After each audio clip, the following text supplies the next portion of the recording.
Back. Let's crack straight on to the next debate, because I want to give as much time as possible to our speakers. If the four of them could come out, and I will go through who we have on stage now to discuss raising Europe's emissions ambitions for the automotive industry centrally. So we have Sigrid de Vries, who's the Director General of the European Automobile Manufacturers Association, ASEA, the voice of Europe's automakers. Thanks, Sigrid, for coming along. Mark Nicholas is here too. He's the Head of Unit for Mobility at DG Grow in the European Commission. Then we have Peter Mock, who's the Managing Director at the International Council on Clean Transportation, which has done a lot of work on the technical standards and pollutant limits. Then finally, a very well-known MEP from the European Parliament, John Marinescu. He's for the EPP. He's the rapporteur on the Euro 7 file in the TRAN committee. Thank you for coming too, sir. Okay, so I finally feel like I have a talk show in this seating setup, which is great. I just want to ask you first, Sigrid. The status with the file now is Euro 7 is going to trilogue. It looks like it's going to be nowhere near what the Commission proposed in the first place. What do you think? Is this a good thing?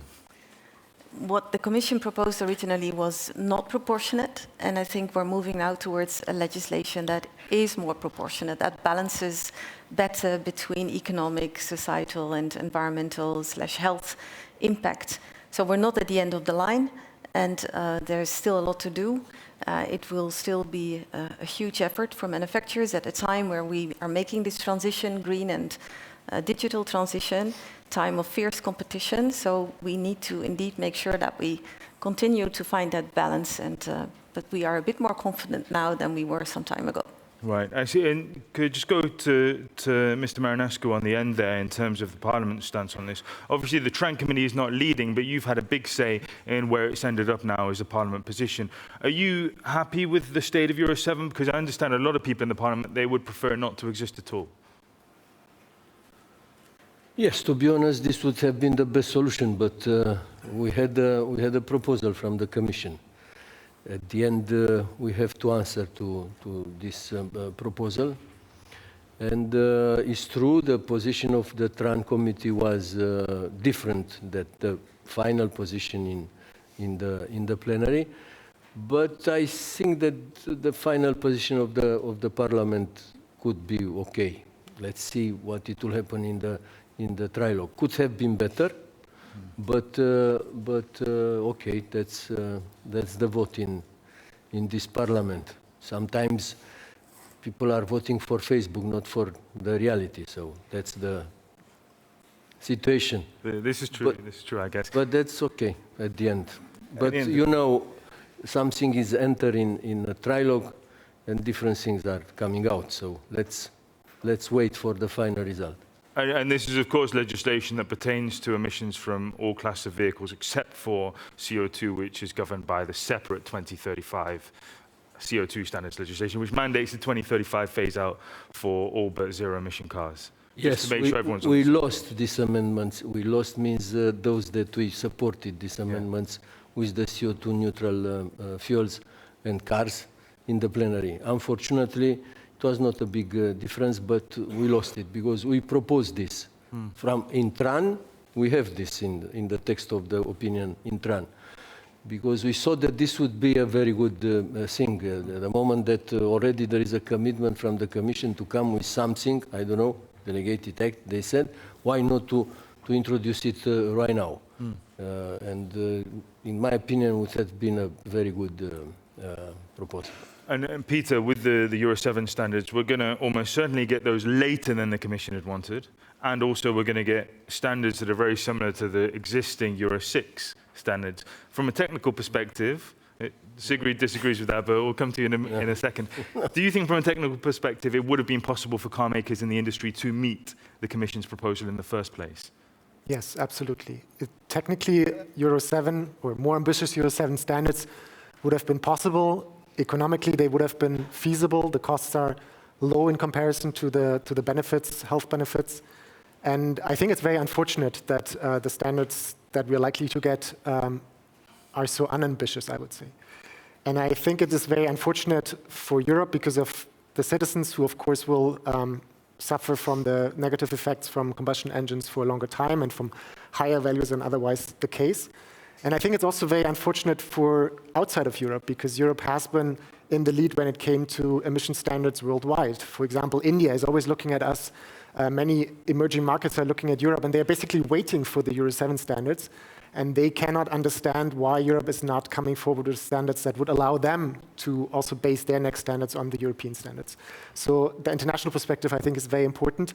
And I fear that it will have negative implications for us in the longer run as well. I want to, at some point in the conversation over the next 35 minutes, talk about the cost of compliance, because I know there's a lot of figures out there that have been disputed on all sides. But first of all, Mark, from the Commission's perspective, to use a phrase that some of my colleagues used to talk about other stuff sometimes in the office, did the Commission misjudge the vibe a little bit when it came out with this proposal? Because you see, there was already the 2035 date set. The industry, car industry, was under pressure to comply, and now you've come immediately with standards you knew the auto industry was not going to like in the first place. Well, the auto industry didn't like it at the first place. The environmentalists didn't also not like it at the first place because it was not ambitious enough for them. So we still believe that what we proposed a year ago was a good balance between the various goals that we are fulfilling. And I think everybody agrees on the objectives. And also in the discussions with Council and Parliament, there was no disagreement on the objective to reduce the pollution from motor vehicles, improve the air quality, because this is essential for our citizens. We have too many premature deaths in the EU due to road pollution. But at the same time, to preserve the competitiveness of our automotive industry, which includes not only the car manufacturers, but also the automotive suppliers, which deliver all these technological solutions for good emission standards and are world leading on that. And of course, we need to ensure the affordability of the vehicles for our citizens. We believe that our proposal made the right balance between these objectives. Some might disagree from different perspectives. Obviously, it's also what we hear from the other panelists. So I still believe that the Commission's proposal had the right balance. And of course, now we are looking forward to finalizing the trilogues so that as soon as possible, and the Spanish presidency aims to have this finalized by the end of the year, we have a clear legal framework that gives certainty, planning certainty for the investments. And it creates then depending on the timeline, we need to see how many benefits, but clear environmental benefits for our citizens. That was going to be my next question. First of all, when is the first trilogue, and when, or the next trilogue? And are you sure there can be a deal for the end of the year? Because Christmas is just around the corner, right? It's a question to me or to the Parliament? But to you, maybe Mark has an idea on the dates. It will be somewhere next beginning of December. And to answer in a way to your question, it was agreed by the Parliament and the Council to have technical meetings before the first trilogue. Usually the first trilogue, it's just to hello, I am John and you are, yeah.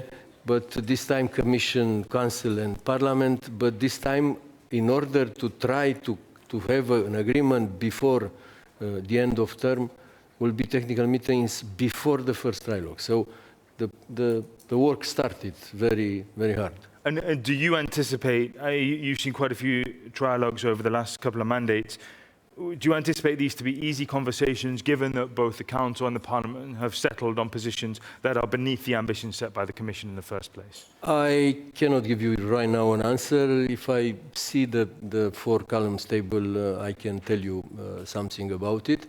But I didn't see there is a table with the positions of the.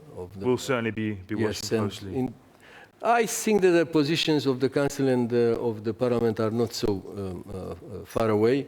So maybe it will be based also on the pressure to have this before elections, and keeping in mind that because of the rule in the Parliament, new one, or a decision in the Parliament is not a rule. The last trilogue, I understood that must be only at the beginning of February. Okay. I don't understand this provision, but that's it. I think that it will be a tough work. as it always is. It will be difficult. Christmas, New Year, and so on. May I ask a question in this direction? Sure, I was going to go to Sigrid first, because I think she's disagreed with maybe Sorry 4 or for 5 things this. I've said so far, but then we go straight to this, your question to Peter, because we like our political events to make it as vibrant and dynamic as possible, but Just if I may also on the timeline. first Sigrid, Sigrid. and then we'll go back to you. No, I think the Council clearly has the most clear and strongest position, and they've also concluded that indeed competitiveness is very important, that health is very important, and that's therefore you have to go for this proportionate, balanced solution. And I think we shouldn't pretend here that we're starting from scratch. Euro 6 is a real success story. It's delivering fleet renewal with Euro 6 cars in combination with electrification, where everybody is going on the light duty and on the heavy duty side, is really what brings us the most results. And also in an international perspective, because Europe is still leading and will be leading with a Euro 7 concluded legislation as it looks today as well, will be leading again. And I think that puts us in a very good position to stay competitive in a technology where we still have the lead as Europeans, and that will also be around for a long time to come, because other regions in the world go for different solutions when it comes to decarbonization, and of course air quality is important, and we are very committed as car industry also to making our contributions there together with suppliers, by the way. So I think we should take a step back and really look at, okay, what are we achieving here together? What is necessary, and what now is in the pipeline looks to be showing a bit more proportionate thinking and realism in our view. And Mark, just on the timeline? Yes, I mean, it is of course very ambitious to get all of this done before the end of the year, but I think if there is a political will to reach an agreement, then it will be possible to reach an agreement. And also taking into account that on many issues, actually, all parties, and that I would also include us, are pretty close. And there are some very controversial issues that will be a bit difficult then to sort it out. But let's not forget that on the overall structure of what the Commission has proposed on Euro 7, there is a broad agreement. And I would hope, let's say, that Euro 7 will be world leading. I have a bit doubt from the results of Parliament and on the exhaust emissions, but it is definitely on the non-exhaust. Yeah. So that we extend the emission rules to brakes and tires, which will be responsible for the major share, actually, of particles in the air. And that will make a difference, exactly. There we are world leading, definitely, regardless of where the landing zone is, because all the institutions agree on that. There is also agreement that we need to do more to address the emissions from heavy-duty vehicles. Different levels of ambition, but a clear consensus that we need to do more on that front. And also over the lifetime of vehicles. And the average age of a car in Europe is 11 years. It cannot be that we only have good emissions over 5 years. And all the elements in that direction, this will be easy. There are some more difficult issues to be solved, but that if there is a political willingness to address it, it can be done. But just before we go back to the end and Mr. Marinescu's question for Mr. Mock, Peter, in terms of this debate about who's world leading and who's not world leading, I know that you've written a lot and had your team write a lot on different regulatory frameworks in other parts of the world. Is Euro 7, in any shape or form, as it's proposed or as it will be decided, going to be the world leading? Well, first I agree with what Mark said, that in terms of the brake emissions, particulate emissions, Euro 7 is going to be a significant step forward, and that is good. In terms of heavy-duty vehicles also, I think there's some good elements in the Euro 7 proposal. In terms of the light-duty vehicles, what falls short, I think, is just simply the emission limits, because their Euro 7 will, in the end, it looks like not be significantly more stringent than Euro 6. And if we compare that to what's happening worldwide, looking at California, looking at China, I would argue that Europe is going to be behind. And let's not forget that, for example, in China, they also have a completely different way of defining regulations or preparing regulations. It can happen very, very quickly, and you'll just find out overnight, basically. So I'm disappointed by the likely outcome of Euro 7, and specifically with regards to the emission standards, where I think there should have been more ambitious limits that are technically achievable and also from the cost perspective feasible, as I said. Which brings us back to the question that was about to come from this side.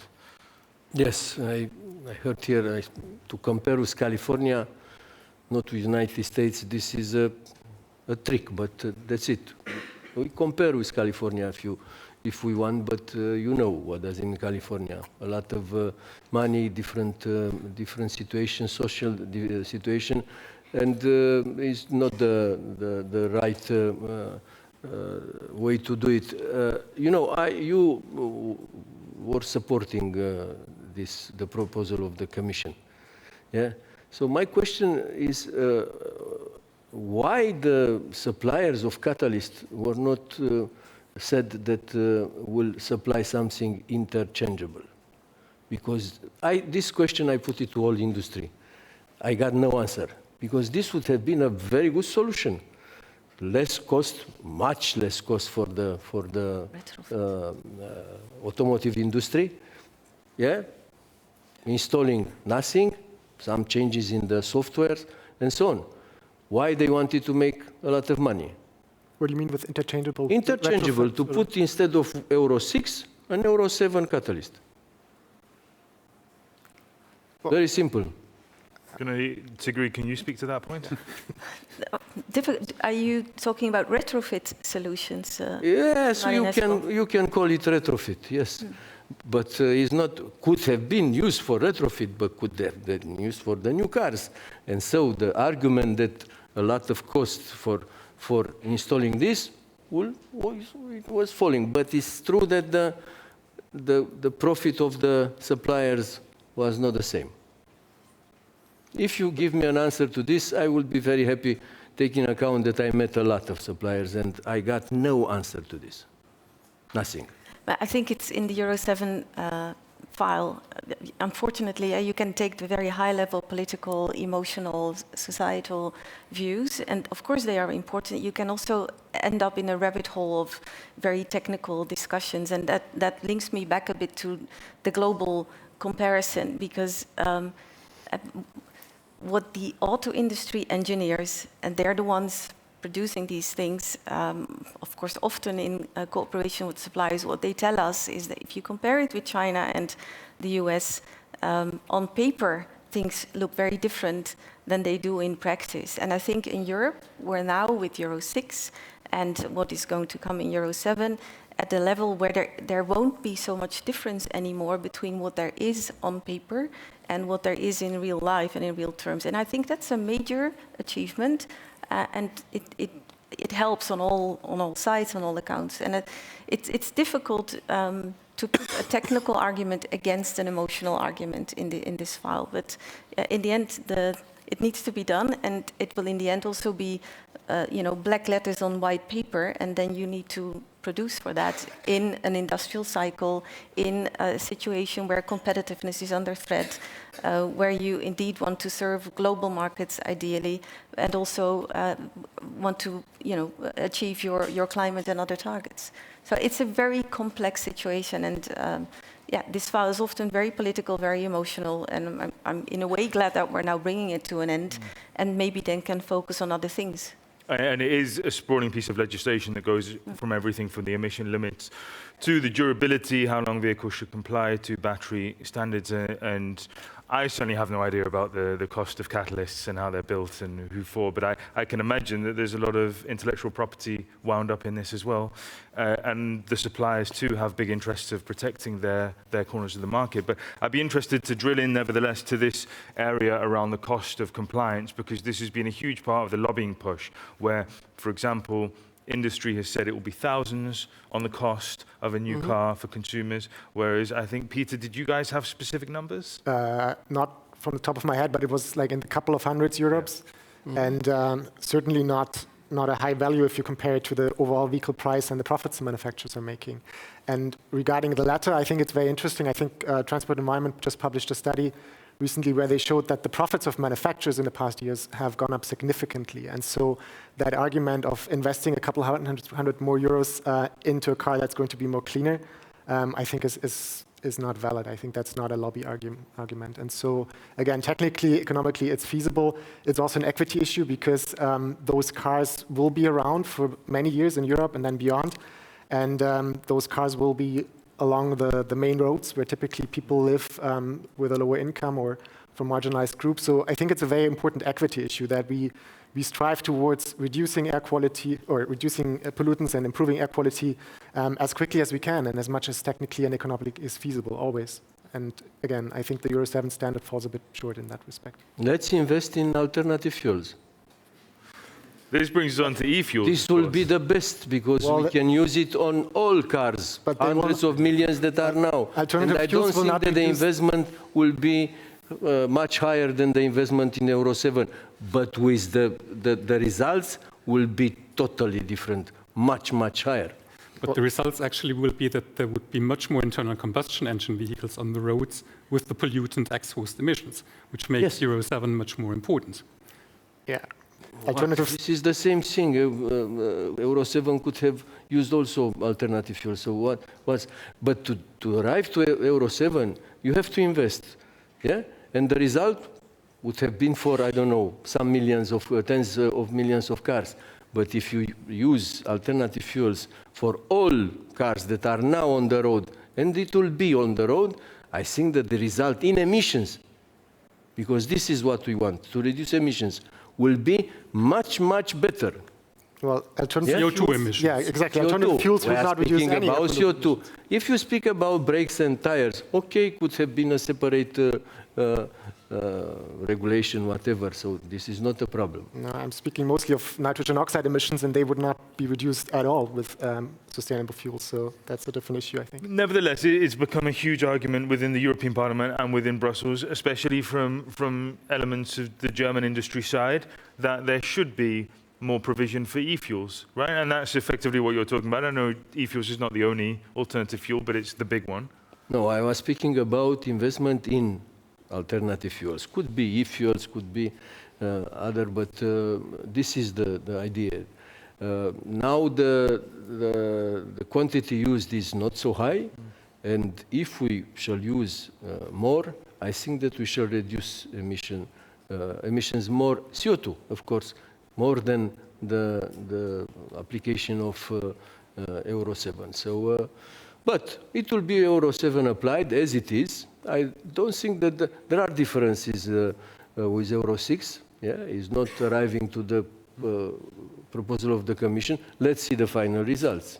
Yeah, but there is an improvement in emissions, and we kept the same test, and I think that this was logical, because the new tests were done for very critical, very rare situations. So with the small number of cars going in -30 up a mountain with an elephant on the back, over 2,000. Luca De Meo from Renault has said as a condition, special conditions. But just to tackle this e-fuel situation head on, Sigrid, do car makers actually want alternative fuels and e-fuels, or are they satisfied if they get the right support, charging infrastructure, etc., to go electric? I mean, car makers are out to go electric because that's the major solution contributing to decarbonizing our economies. Car makers, however, also value very much technology neutrality because mobility and transport is complex. There is no one-size-fits-all solution. So fuels, renewable fuels, are necessary to decarbonize all of the vehicle fleet at some point, not just in Europe, also elsewhere in the world. So again, there's not a black and white answer here. We need all solutions to improve the environmental performance, especially also when it comes to decarbonization. And their fuels have an important role to play. And it's important to note and to know that creating a market for this in road transport will actually help also creating the market and building the scale for other mobility and transportation sectors. So we clearly see a role, but car manufacturers, also heavy-duty manufacturers, are not in favor of linking it to what is currently tailpipe emission regulation for new vehicles, because we believe responsibility should be there where it belongs. And but but it is clearly part of the equation, and it should be taken very seriously. And some time ago, people were very reluctant about scaling up batteries and the cost of batteries, and the same arguments that are now used for fuels were then, tackled head-on, and a market was created. Costs are coming down. It's a great solution, and it's making great contributions. And the same could be true for fuels. Question mark. It's not our business as car industry. I wonder, Mark, the Commission, of course, presents a relentlessly patient and professional viewpoint to the world on this, but how has the Commission felt internally about attempts to use automotive legislation to create a new market for e-fuels for motor vehicles? And first, and as Mr. Marinescu said, the big potential is in the existing fleet, which doesn't require any legislative intervention. It just requires the availability of affordable, sustainable fuels. For new vehicles, and we are working on secondary legislation as agreed when the CO2 standards were adopted. That's with the German government under a bilateral secret deal. Where the German government was pushing very much for that. We are working on that, but then we also need to be honest, this is for niche segments. It will not be the big solution for decarbonization in the coming years, maybe in the future, and nothing against technology openness. But might serve as a safety net. You never know what happens. Exactly, right? and there it doesn't do any harm. But I would also like to come back on the previous point on the costs, and you mentioned the elephant, because then this is, I think, the main difference. There were these exorbitant high cost estimates from industry under the assumption that you have to comply with Euro 7 under all possible extreme conditions. Not just that. But this was one of the important differences in costs, why our Commission analysis, which in a way was confirmed by Peter and in the hundreds, was 250 euros maximum per car, while you have 2,000 from the car manufacturers. And of course, this needs to be avoided, that a car should cost 2,000 more. But that was an overcautious interpretation, I would say, of the Commission's proposal. And with the amendments made by Council and Parliament, it is clear that the costs will be pretty low. We will probably never agree on this point. Okay, fair enough. I called the Commission proposal disproportionate, and now I'm getting that back on the cost argument. But I think, we try to make a fair assessment, aggregating costs coming from manufacturers. I think car industry has taken other kinds of costs on board, for example, doing testing and, a bit broader. I mean, you can take a narrow view and a broader view, but there are real costs and real engineering costs and putting these vehicles on the market. And I think the pressure, especially also being on smaller vehicles, which links to the whole affordability and accessibility of mobility argument, is very important here. So it's too easy to say a car industry just invented something. That was clearly not the case. That's not our style. We come from a period where we had some issues with credibility, and I think we have really turned that page. We're far beyond that, and we want to contribute in a different way. We're in a different age, and it would be a pity to just discard it like that. That's too easy. I understand what you're saying, and I have no reason to doubt your figures, but a different age was just 6 or 7 years ago, right, with the Dieselgate scandal. This was not a generation ago, for example. I just wanted to dwell on the testing thing really quickly, because this is something we didn't flag so far, but it's also included in this huge tome of legislation, new testing requirements. Peter, I know that you guys have carried out your own emissions testing on vehicles over the years, especially in light of the Dieselgate situation. Are you happy with where those requirements are going to land? Just on the cost side, I want to say one thing. When I started my job more than 10 years ago, there were estimates from the car industry, from SES specifically, regarding the 130 grams target for 2015. And I remember that back then the SES estimate was that it would cost around 5,000 euros to meet that target. Now, when the target was met a few years later, the Commission actually did a study and found that the actual costs were, I think, 150 euros, if I remember correctly. And just to illustrate that, as you said, industry tends to be overly cautious, very, very cautious when estimating the cost of future legislation. And then luckily, it always turns out to be much, much lower. In the case of e-fuels, though, there's a physical reason for why these fuels will remain expensive, and that is simply because almost 90% of the energy is thrown away in the production of these fuels, which will make them always very inefficient and expensive to produce. So I think that's going to be a footnote in history in the future. And yeah, we won't talk about this in a few years' time. Regarding the emissions testing, yeah, we do a lot of remote sensing testing. So on the side of the road, like really measuring thousands of vehicles passing by. That gives us a very accurate picture of the average emissions of those vehicles. And what we can confirm is that the real-world emissions of the, not the Euro 6 vehicles in general, but the latest generation under the RDE rules, those vehicles seem to be quite clean. They seem to more or less deliver what they are promising. And so that is very promising, because it's going to help closing that real-world gap that we had in the past. But we're still dealing with a large fleet of Euro 5 and pre-RDE Euro 6 vehicles on the road, and they continue to emit a lot of emissions. And for example, we are currently working in Poland a lot, in Warsaw, and what we find is that these vehicles, which don't make up a large portion of the fleet anymore, but these vehicles just proportionally emit so much more emissions that they dominate the absolute emissions in the city, and they need to get off the road as quickly as possible, really. I see. Yeah, so some progress, but nowhere near enough in terms of the testing requirements. I wanted to spend the final time we had just to zoom up the helicopter a little bit, as we like to say at Politico, and look at the more political aspects of this. Because it is fair to say, and please correct me if you think I'm going too far, but the auto industry is inside a kind of structural competition it hasn't faced at all in the post-war era, right? With the rise of battery technology and the dominance of Chinese producers. And there has been a very clear cutoff in 2035 for sales of polluting vehicles. Companies are having to change configuration of plants, sack, fire staff. It's not yet clear whether or not the battery industry will provide sufficient jobs to replace those lost in combustion engine technology manufacturing in major parts of Germany and Central Europe. So with that in view, do you not think it's fair, maybe there's a good question for Mark straight away, to say, do you not think it's fair from the Commission side to maybe go easy here and to have not have had to legislate? My reporting is that that was a meaningful conversation inside the very top of the Commission when this whole legislation was put on the table at first. But are you therefore sympathetic to the industry? To the industry, I don't think that the industry has problems to meet the 2035 targets. If all the other framework conditions are right, and this is where we need to focus on, then the industry, many manufacturers actually will phase out internal combustion engine vehicles before 2035.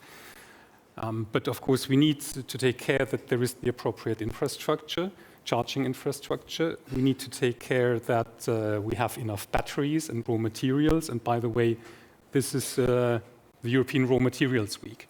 So we are also really very active on that to make sure that the manufacturers will get the necessary battery raw materials from Latin America and wherever needed.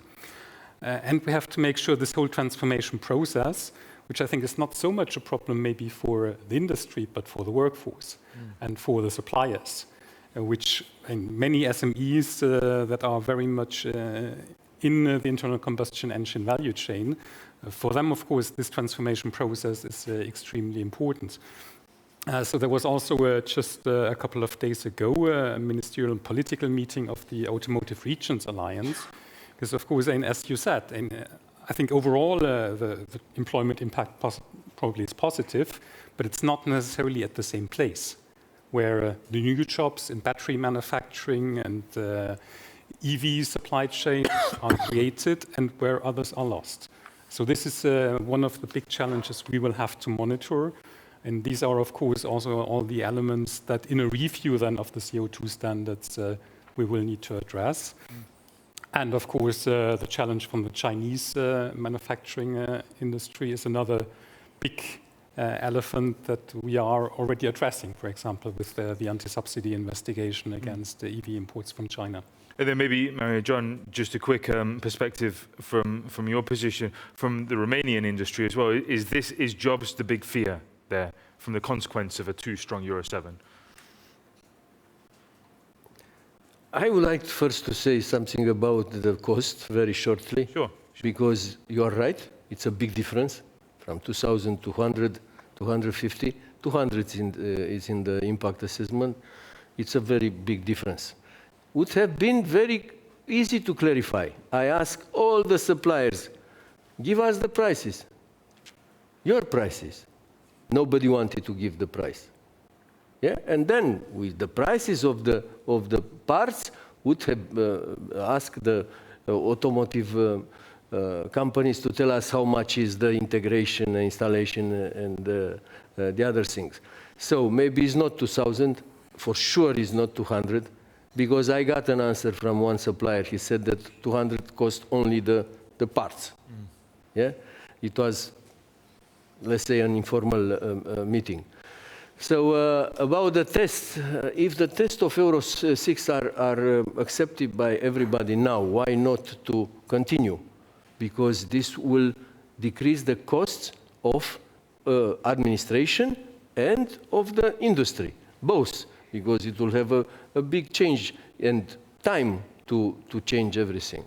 About the jobs, I think that not only Romania should fear about it. I think that everywhere in Europe will be the same problem. In Germany, in the last, what I saw, some statistics, will be 250,000 lost. So they are saying that this is the number in Germany. And in Romania, I don't know, depends, because will be lost the part of the jobs for the engines, but the other parts, I don't know, wheel and all the other things are staying there. But engines will be a problem, that's for sure. Anyway, all over Europe will be a lot of jobs lost. And that cannot be replaced by factories of batteries or other things. And you said about 2035. Yes, let's assume that all manufacturers will comply with this rule, will produce only electric cars. Let's assume that we shall have the batteries, part of it, most of it coming from China, and part of it coming from the new factories in EU. And let's assume that we shall have also all the other components necessary for an electric car. But at the end, we have to see, shall we have customers? The price will be available, affordable for customers. This I have a lot of doubts. And I would like to see, maybe before, a study about the life cycle emissions of a car. I think the Commission will do this. It is mandated. I hope that will not come like with the competitiveness impact assessment after the laws and not before, how should have been normal. Yeah, now it's coming after, and I don't know why Mr. Doesn't matter. It's the most competitive to do this study. But it's a very fair point. Yeah. Yes, so maybe it's a good person. I have a question for all of you to close, but I just wanted to ask Sigrid before. This has been a tumultuous time to be a auto lobbyist over the last few years. As we head towards the end of the mandate and this file being closed, are you relatively content with where we're landing now? Because there is some certainty ahead of the next Commission about where the industry should go over the next decade and a half. Well, I think the work is actually only just starting, because with the Green Deal and now maybe also Euro 7 concluded, we have a lot of ambition on paper. But now, implementation is the name of the game. It now needs to happen. It needs to become reality. And Mark just mentioned only a few of the, complex dimensions that have to now become reality, that have to be achieved on the material side, but also on the market side. So enabling conditions, charging and refilling infrastructure, competitiveness, affordability, a market that needs to be developed, making sure that we have and continue to have a thriving industry in Europe with good jobs, well-paid jobs, that the innovation remains here, etc. I think, it's only really now starting, and what we've seen is that the Green Deal, which in its concept was a holistic approach to tackle many of these dimensions at the same time, has in the end resulted mostly in setting targets, and the Critical Raw Material Act is another example where there is ambitions and aspirations voiced and actually enshrined in legal text, But how are we going to do it? And I know this is complex, making the analysis there is already complex, but we now really need to do it. And we see that other regions in the world are giving examples of how it can be done, addressing, tackling some of these dimensions in real time and at the same time, rather than first coming with targets and then discussing how it can be done later on. So that is, we need sticks and carrots. We need a coherent approach. Beyond the Green Deal, we now really need an industry deal because we're part of the solution and it needs to be delivered I now. don't know if you heard, we had the Belgian Transport Minister here earlier and he said he's going to get support for a new Green Deal in the next mandate. So this isn't the end of the legislating. I wonder whether we need more regulation. I think we need to get things done now in real life. Okay, so very quickly to close, I just wanted to ask the four of you who here has a car. This is question one. So only one of the four people here that you have a car. Oh, I have a car, yes. Yeah, so all four of you. Do any of you drive I understood electric? if I have an e-car. So Oh, well, that's the second question. Anybody electric? I drive hybrid. Hybrid, okay. Yeah, exactly. Depends on the definition. Yeah, Plug-in on the fence, definitely. All right, then thank you very much. Sigrid, Mark, Peter, Marie-Jean, thanks for participating today. Thank you.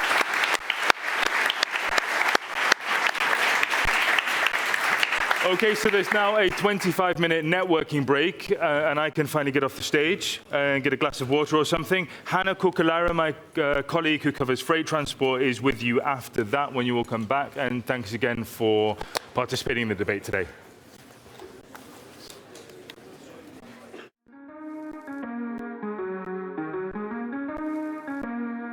This is an age of disruption, of profound revolutionary change. What we're really asking ministers is to empower the ambassadors. The only thing that you really push forth is the truth. You don't see many women represented when it comes to the decisions as to how to handle the pandemic.